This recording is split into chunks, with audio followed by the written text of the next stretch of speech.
নামে। তো আমরা সকলে যদি আল্লাহর কোরআনকে মেনে চলি, রসুলুল্লাহর কথাগুলো মেনে চলি, তাহলে আমাদের স্থান ওখানে হবে যেখানে আল্লাহ আমাদের জন্য ওয়াদা করেছেন। আর যদি আমরা আল্লাহ তার রসুল তানাদের কথা না শুনে, তাহলে আমাদের ঠিকানা কিন্তু জান্নাতে হবে না, আমরা পথভ্রষ্ট হয়ে যাব। আল্লাহ রাব্বুল আলামিন তিনি যে নিজের তরফ থেকে প্রতিনিধি পাঠিয়েছেন, তারা দেখেন কেমন।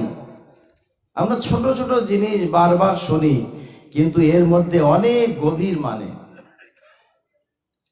আপনাকে জিজ্ঞাসা করা হলো আপনার ইমামকে, আপনি সাথে সাথে বলে দিলেন জান্নাতে যুবকদের সরদার ইমাম হাসান ইমাম হুসাইন, গর্বের সহিত।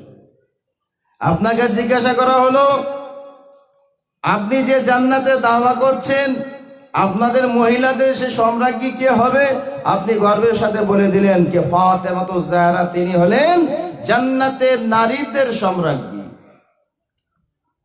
আমার ইমাম এমন ইমামকে আমি মেনে চলি, ইয়ালি আনতা কাসিমুন নার ওয়াল জান্নাত, জান্নাত ও জাহান্নামের বন্টনকারী, সেই আলীকে মেনে চলি। আমি যে ইমামকে মেনে চলি, সেই ইমাম